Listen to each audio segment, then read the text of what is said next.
Addiction isn't just about substances, it's about emotions, the ones you may have tried to escape, numb, or silence. In recovery, those emotions come back, sometimes all at once. That's why learning how to manage your emotions is not optional. It's essential. In this video, we'll explore why emotional regulation is vital to your sobriety and give you 10 powerful coping strategies to help you stay grounded, centered, and sober, one day at a time. Let's be real. Recovery isn't just about stopping the substance. It's about learning to face life without running. And life comes with emotions: anger, sadness, guilt, fear, grief, even joy. In early recovery, those feelings can be overwhelming because we spent so long avoiding them. According to the National Institute on Drug Abuse, emotional triggers are one of the leading causes of relapse. So learning to feel instead of flee is critical. Think of it this way: emotions are energy.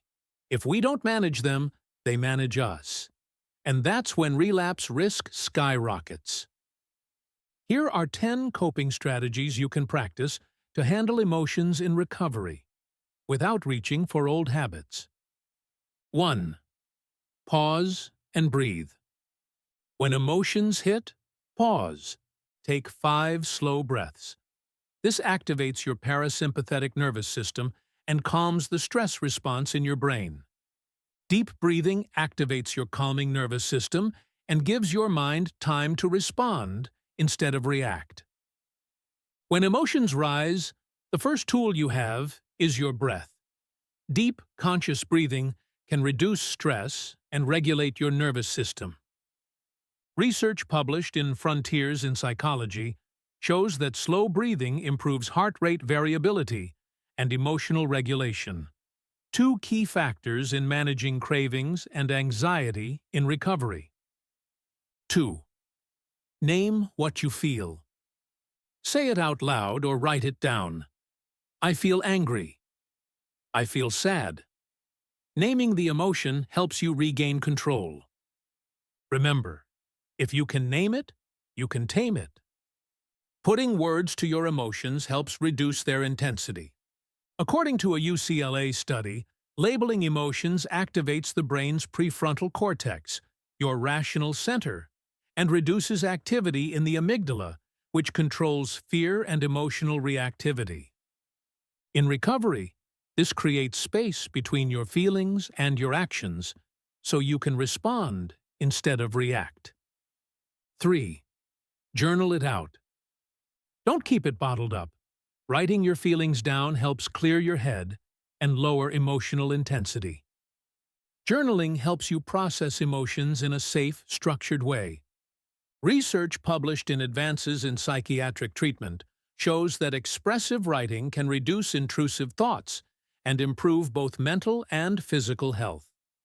For people in recovery, journaling provides clarity, emotional release, and a trackable record of growth. 4. Call someone safe. Call your sponsor, your mentor, a sober friend, anyone safe. You don't have to solve it alone. You just have to stay connected. Connection is medicine. When you reach out to someone safe, a sponsor, sober friend, or mentor, you interrupt the isolation loop. Studies in the Journal of Substance Abuse Treatment confirm that strong social support networks significantly reduce relapse rates. Talking it out reminds you, you're not alone, and your feelings don't have to become your downfall. 5. Move your body. Go for a walk. Stretch. Dance.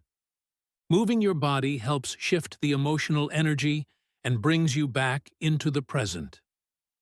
Emotions are stored in the body, and movement helps release them. The Harvard Medical School reports that exercise boosts endorphins and reduces stress hormones like cortisol.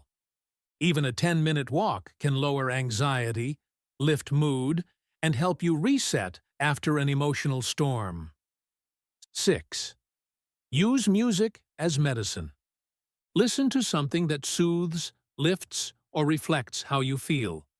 Music can be a mirror or a motivator. Create a playlist for healing. Music can validate your mood or shift it. Either way, it's powerful therapy. Music has a direct effect on emotion regulation.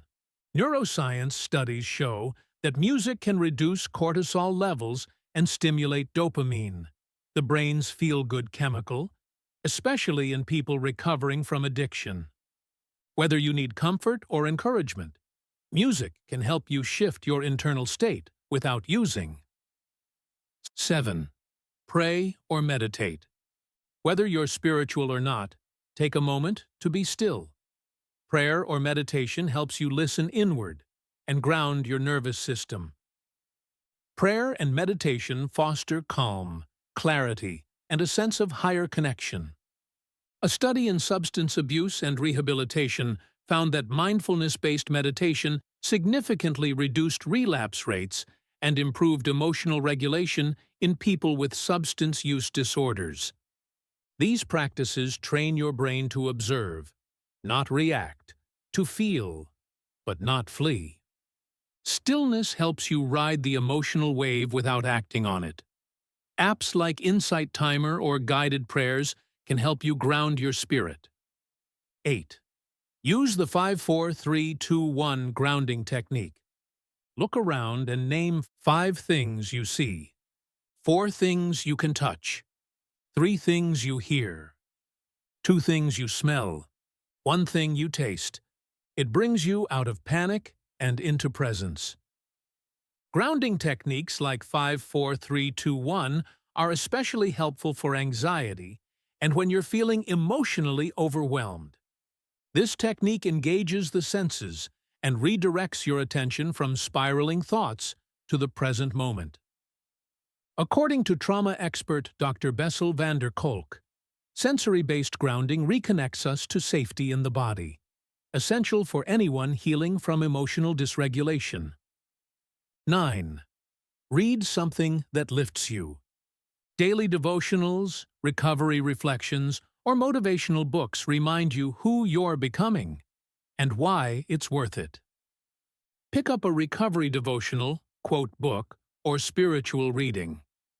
What you feed your mind feeds your emotions and shapes your reality.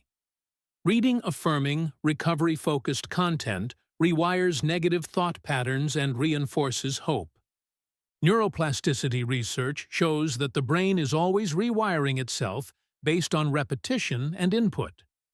Daily reading of positive literature, like meditations, devotionals, or recovery books, builds new mental pathways for peace and self-control. Let yourself cry or feel.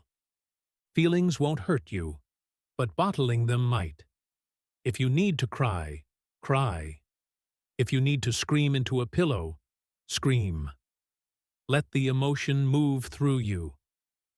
Managing your emotions doesn't mean you'll never feel bad again. It means you'll learn how to stay present, stay sober, and stay true to yourself through it all.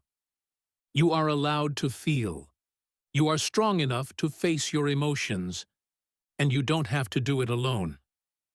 You don't have to fear your emotions. You just need new tools. These 10 strategies won't make pain disappear, but they'll give you power over how you respond. Recovery isn't about perfection. It's about showing up for yourself, even when it's hard. You can overcome your cravings. You are stronger than your triggers, and you are capable of riding the waves of life, sober, steady, and healing. If this video helped you, give it a like, hit subscribe, and download your free emotional coping strategy checklist below. Stay strong and be blessed, and remember, you're not alone on this journey.